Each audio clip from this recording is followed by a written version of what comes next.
আগামী দিনের প্রধানমন্ত্রী এনসিপি নেতা নাহিদের একটা ভিডিও লিক হয়েছে ভেবে আপনারা আবার কমেন্ট বক্সে ভাই লিঙ্ক দেন এসব করতে যায় না। এটা ভিডিও লিক হয়েছে বলাটা আমার স্লিপ অফ টাং হয়েছে।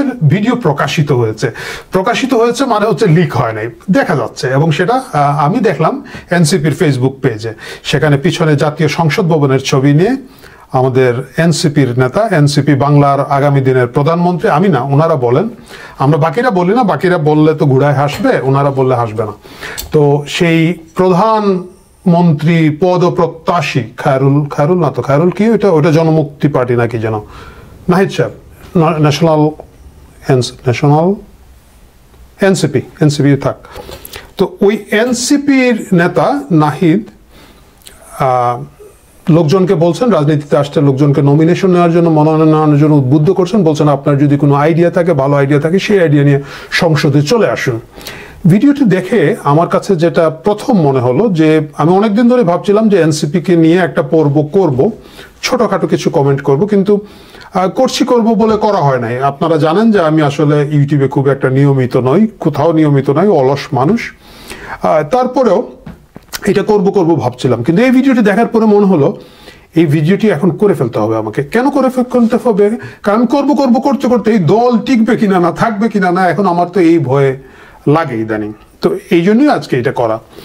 এনসিপির এই যে আহ্বান এই তারা করছেন, এবং তারা জনগণকে রাজনীতিতে সম্পৃক্ত হতে, এনসিপিতে সম্পৃক্ত হতে, শাপলা কলিতে সম্পৃক্ত হতে উৎসাহিত করছেন, বলছেন, আবেদন করছেন। খুব ভালো, খুব স্মার্ট, খুবই বুদ্ধিমানের মতো কাজ।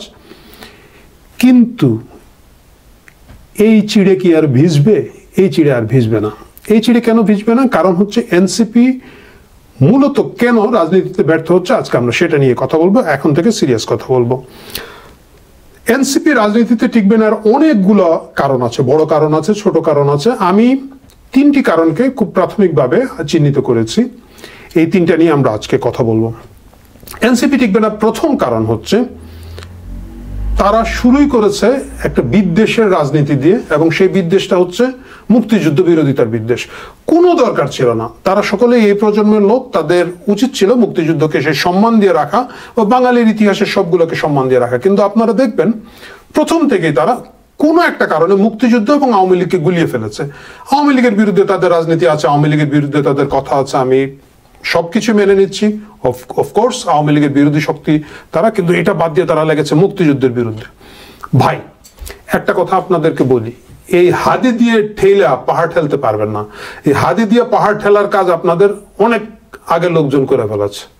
সরি আমার দর্শক, আপনারা যারা হাদি দিয়ে কিভাবে, হাদি শব্দটা বুঝতেছেন না, এটা হচ্ছে ওই যে আছে না টিনের চালে কাউয়া, ভাইয়া আমার ওই যে কি একটা আছে না, ওইটা ছিঁড়ে মিড়ে ফেলানোর কথা বলে না হাদি। তো যেহেতু আমার ইউটিউব দর্শক বেশিরভাগই হচ্ছে খুব সিরিয়াস দর্শক, ভালো দর্শক, এবং এদের অনেকেই টেলিভিশনে দেখেন, পুরা পরিবারের সামনে এই ভিডিওটা দেখে থাকেন, যার কারণে আমরা ওই টিনের চালে কাউয়া, ভাইয়া আমার, ওইটা বলতে পারছি না, ওই শব্দটা না বলে হাদি মাদি বলছে, আপনারা বুঝে নিন। যাই হোক, মূল কথায় আসি। এই যে হাদি দিয়ে পাহাড় ঠেলা, এটা আপনাদের যে আব্বা ছিলেন, আব্বা বলেন বা দাদা বলেন, প্রফেসর গুলাম আজম সাহেব, তিনি এই ঠেলাঠেলিটা বহু বছর করেছিলেন। উনি 71-এ পরাজিত হওয়ার পরে যখন পশ্চিম পাকিস্তানে পালিয়ে গেলেন, 78 সাল পর্যন্ত 7 বছর উনি পূর্ব পাকিস্তান পুনরুদ্ধার কমিটি বানালেন, এবং সেটা দিয়ে তিনি চাঁদাবাজি করতেন। রিসিট আপনারা অনলাইনে সার্চ দিলে পাবেন। এই পূর্ব পাকিস্তান পুনরুদ্ধার কমিটি করে 78 সাল পর্যন্ত পূর্ব পাকিস্তান আর পুনরুদ্ধার করতে পারেন নাই। বাংলাদেশই রয়ে গেল। সম্প্রতি আপনারা দেখবেন বাংলাদেশের বর্ষিয়ান নেতা, এই মুহূর্তের one of the senior most নেতা এবং খুব ভদ্রলোক হিসাবে বিএনপিতে যার পরিচয়, মির্জা ফখরুল ইসলাম আলমগীর, তিনিও কিন্তু গতকালকে বা গত পরশুদিন ফেসবুকে বলেছেন যে আমার আব্বা মুক্তিযুদ্ধের সময় কি করেছেন না করেছেন, ইন্ডিয়া ছিলেন, ফেরত এসেছেন। মির্জা ফখরুল ইসলাম আলমগীরকেও এই সময়ে এসে, যখন মানে যেদিকে তাকাবেন সেদিকেই তো বিএনপি, এই বিএনপির জয়কারের সময় এসেও ব্যাখ্যা বিশ্লেষণ দিতে হচ্ছে মুক্তিযুদ্ধের সময় তার বাবার কি অবদান ছিল, তার বাবার ভূমিকা কি ছিল। কারণ জনমনে আছে যে তার বাবা রাজাকার ছিলেন, এবং তাকে ব্যাখ্যা করতে হচ্ছে যে মুক্তিযুদ্ধের সময় আমার বাবা রাজাকার ছিলেন না। কারণ হচ্ছে মুক্তিযুদ্ধ আমাদের অন্তরে এমনভাবে প্রথিত, সেটাকে আপনারা চ্যালেঞ্জ করে পারবেন না। তো আমার কাছে যেটা মনে হয় যে প্রথমেই এই যে মুক্তিযুদ্ধের ইতিহাস বদলাইতে হবে, এই করতে হবে, সেই করতে হবে, এই কাজটা ছিল এনসিপির রাজনীতিতে প্রথম ব্লান্ডার, এবং এই ব্লান্ডারটা এখনো চলছে। দ্বিতীয় যে জিনিসটা দাঁড়াচ্ছে, যেটা হচ্ছে এনসিপি রাজনীতিতে কি করতে চায় এটা খুব পরিষ্কার নয়। এই জায়গাটায় আমি একটু আমার দর্শকের সাথে শেয়ার করতে চাই। 2013 সালে যখন গণজাগরণ মঞ্চ হলো, তার পরবর্তীতে একটা সময় একটা সম্ভাবনা এবং আলোচনার জায়গা তৈরি হয়েছিল যে গণজাগরণ মঞ্চকে কি একটা পলিটিক্যাল প্ল্যাটফর্ম করা হবে কিনা, না মুক্তিযুদ্ধের চেতনা স্পিরিট একটা নতুন রাজনৈতিক দল, তারুণ্য নির্ভর দল আসবে কিনা না। সেই সময় আমরা যারা গণজাগরণ মঞ্চের সাথে কোনো না কোনোভাবে সম্পৃক্ত ছিলাম, তাদের অনেকেই ব্যাপক স্টাডি করেছি, কারণ ওই সময়কার আরব স্প্রিংকে ধরে বিভিন্ন দেশে যে রাজনৈতিক উত্থানগুলো হচ্ছে, তরুণদের রাজনৈতিক দলগুলো হচ্ছিল, তারা কিভাবে শিফট করছে, কিভাবে সাকসেস পাচ্ছে, কেন পাচ্ছে, এগুলো নিয়ে। তো আমি আপনাদের সাথে আসলে ওই বিশাল স্টাডি তো আর আজকে 10 বছর পরে 12 বছর পরে বলার কিছু নাই।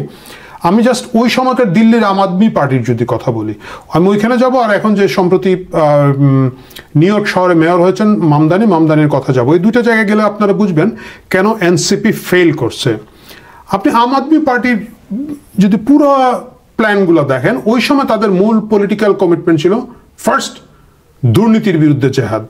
ওইটা ছিল বার্নিং ইস্যু দিল্লিতে, মানে ভারতে আমাদের মতোই তো একটা দুর্নীতি পরায়ণ দেশ, ওইখানে আমাদের বার্নিং ইস্যু ছিল ওই সময়। এবং কেজরিওয়াল শুধু স্ট্যান্ড নিয়েছেন তা না, তার দলের লোকজন সহ আচারে ব্যবহারে তারা দুর্নীতির বিরুদ্ধে একটা জেহাদ তৈরি করেছিলেন। দুর্নীতির বিরুদ্ধে একটা খুব শক্ত অবস্থান তারা প্রমাণ করতে পেরেছেন ভোটারদের কাছে। দ্বিতীয় হচ্ছে ভোটারদেরকে তারা কি দিবেন, তারা অনেকগুলো প্রমিস করেছিলেন, খুব ক্লিয়ার প্রমিস। যেমন ধরেন বিদ্যুৎ এবং পানির সমাধান এইভাবে করব, পানির এই সমাধান করব, এবং মিনিমাম এত ইউনিট পর্যন্ত বিদ্যুৎ গরিব মানুষের জন্য ফ্রি করে দিব। গরিব মানুষের খুব সম্ভবত 2টো বাতি, একটা ফ্যান, এইরকম কিছু একটা ছিল, যে এইগুলো চালাতে হলে যে বিদ্যুৎ বিল, সেটা বিদ্যুৎ বিল লাগবে না। আপনি দেখেন জনগণ কত দ্রুত ওইভাবে কানেক্ট হয়েছে। আপনি যদি সম্প্রতি একই ঘটনা আপনি বলবেন যে ওইটা ভারতের ক্ষেত্রে ভিন্ন হয়েছে, তা নয়। আমি মাঝখানে অনেকগুলো জিনিসটা স্কিপ করে যাচ্ছি, আমি মামদানিতে চলে আসছি। মামদানি নিউ ইয়র্কে কিভাবে একেবারে 1 বছর 1.5 বছর আগে কিন্তু তার অবস্থা খুবই খারাপ ছিল, উনি বিভিন্ন জায়গায় ঘুরে বেড়াচ্ছে, কেউ পাত্তা দিচ্ছে না। কিন্তু মামদানির প্রতিশ্রুতিগুলো দেখেন, আপনি আপনাদের আত্মীয় স্বজন যারা মামদানিকে ভোট দিয়েছেন, নিউ ইয়র্কে আছেন, যোগাযোগ করে দেখতে পারেন, অথবা ইভেন গুগল করে দেখলেও দেখবেন। মামদানি খুব পরিষ্কার কিছু কমিটমেন্ট করেছেন যেগুলো আপনি রিলেট করতে পারবেন। রেন্ট ফ্রিজ মানে কি, ভাড়া বাড়ানো যাবে না, যা ভাড়া আছে বাসার ভাড়া, বাড়ি ভাড়া আমি নির্বাচিত হলে আমি এখানে রেখে দিব, কারণ এই দেশের গরিব মানুষ বাস করতে পারছে না নিউ ইয়র্কে। আপনি দেখেন যারাই মামদানিকে ভোট দিয়েছে তাদের মাথায় রেন্ট ফ্রিজ কথাটা আছে। তারপরে মামদানি কি করেছেন, মামদানি যেমন বলেছেন যে পাবলিক বাস ফ্রি করে দিব। মানুষের মূল সমস্যা নিউ ইয়র্ক শহরে যেগুলা, বাসস্থান, চলাফেরা করা, মেডিকেল বিষয়ে তার কমিটমেন্ট আছে, এই জায়গাগুলো দিয়ে মামদানি তার পপুলারিটি, তার জনপ্রিয়তা তৈরি করেছেন। মানুষ দেখতে পেরেছে, বুঝতে পেরেছে আসলে মামদানি কি করতে চান। এর বিপরীতে আসেন আমাদের তরুণদের দল এই এনসিপি আপনাদেরকে কি কমিট করেছে? এনসিপি আপনাকে কমিট করেছে ওই যে কি আমি আগে বলেছিলাম যে মুলার সনদ, এই মুলার সিজনে আইলা না, একটা ভিডিও আছে কোথাও, আপনারা দেখে নিন। মুলার বাজি, মুলার চচ্চড়ি, মুলা দিয়া গরু মাংস, মুলা দিয়া মুরগির মাংস, এরকম তাদের সবকিছু হচ্ছে। আপনি যদি জিজ্ঞেস এনসিপি কি করবে, একটা জুলাই ঘোষণা চাই, জুলাই ঘোষণা, আচ্ছা জুলাই ঘোষণার পর কি, এরপরে জুলাই সনদের পরে কি, জুলাই সনদের আইনি ভিত্তি, তারপরে কি জুলাই সনদের সামথিং। এজ এ ভোটার, যে ভোটারটা বস্তিতে আছেন, যে ভোটারটা শ্রমজীবী মানুষ, রিক্সা চালান, স্কুটার চালান, সিএনজি চালান, বাস ড্রাইভার, বা একজন মধ্যবিত্ত মানুষ যিনি হয়তো ব্যাংকে চাকরি করেন, যিনি হয়তো একটা মেডিকেল রিপ্রেজেন্টেটিভ হিসাবে গভীর রাত পর্যন্ত সিনিয়র ডাক্তারদের চেম্বারের সামনে বসে থাকেন, অথবা চেম্বারের ভিতরে যে জুনিয়র MBBS পাশ করা ডাক্তার মাত্র 30,000 টাকা বা 20,000 টাকা বেতনে বসে আছেন এবং হায়ার কোর্স করার জন্য মাথার গাম পায়ে ফেলছেন, এই যে গোটা জনগোষ্ঠী জুলাইয়ের সনদ, জুলাইয়ের যে জন্য আপনার কেন ভোট দেবে, তাদের কথা, তাদের দাবি তো আপনারা কোথাও করছেন না। আমি আম আদমি পার্টির ওই সময়টাকে আমরা একেবারে, যারা ওইখানকার স্ট্র্যাটেজিক্যাল লোকজন ছিল বিভিন্ন দেশে, বিভিন্ন রাজনৈতিক দলের ওই সময়, তিউনিসিয়ার কথা বলতে পারে, যে তাদের অনেকের সাথে আমাদের এক ধরনের যোগাযোগ ছিল, যারা স্ট্র্যাটেজিটা করেন, বোঝার চেষ্টা করেছিলাম, তাদের অনেকের সাথে আলাপ করার সুযোগ হয়েছে, আমাদের ডাইরেক্ট আলাপ করার সুযোগ হয়েছে। ওইখানে তারা যে কৌশলগুলো নিয়েছিলেন যে জনগণের কোনো বিপদ আপদে তারা প্রথমে গিয়ে মুভ করেছেন। আপনাদের মনে আছে অনেকেই যারা স্মরণ করতে পারবেন যে আম আদমি পার্টির একটা টুপি ছিল ঝাড়ু মার্কা, এবং তারা কোথাও কিছু হলেই একেবারে ওই টুপি পরে শত শত আম আদমি কর্মী ওইখানে গিয়ে থামতেন, মব সৃষ্টি করতেন জনগণের পক্ষে, চাঁদাবাজির জন্য না, এবং তারা বাধ্য করতেন ওই জায়গাটাকে একটা ন্যায় বিচারের জায়গা তৈরি করার জন্য। এই জিনিসকে আমরা এনসিপির কাছে পেয়েছি। ঢাকা শহরে কত শত আন্দোলন হয়, কতগুলো আন্দোলনে আপনারা এনসিপিকে দেখেছেন যে গরিব মাস্টারের উপরে যখন রঙিন পানি মেরে উড়িয়ে দেওয়া হচ্ছে তাদেরকে গিয়ে দেখেছেন সামনে যাইতে। উল্টা তো আমরা দেখেছিলাম যে আনসারের বিদ্রোহে তো বরঞ্চ কি বলা যায় মাস্তানি করার জন্যই তারা লোকজন নিয়ে গিয়েছিল। এই যে জনসম্পৃক্ত সকল দাবি থেকে, সকল যোগাযোগ থেকে তাদের একটা বিচ্ছিন্নতা ছিল।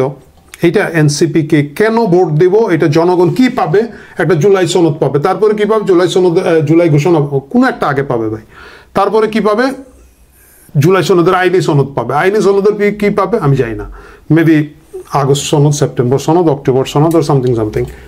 মানুষের সাথে এর কোনো ধরনের সম্পৃক্ততা নাই।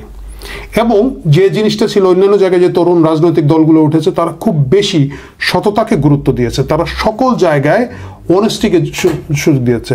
আপনি এনসিপির লোকজনের চেহারা, ভুঁড়ি, কাপড় এবং তাদের গাড়ি দেখে কি মনে হয়, মানে আমি শুধু মাংস মাসুদের কথা বলছি না, ও তো লাল বাবা মাসুদ কামাল না মাসুদ সামথিং হয়ে গেছে, বাট বাকিদেরকে চেহারা সুরত দেখে মনে হচ্ছে আরে বাবারে 1 বছরে যদি এইটা কামায় 5 বছরে পাইলে তো মামারা একেবারে কি যে করবে আল্লাহ জানে। তো এটা হচ্ছে যে দ্বিতীয় কারণ যে এনসিপি আমার কাছে মনে হচ্ছে। এবং তৃতীয় যে কারণটা হচ্ছে তারা মিরর করছে, নকল করছে, তারা জামাত যা করতে যাচ্ছে তারা নতুন করে সেইগুলা জিনিস করতে চাচ্ছে।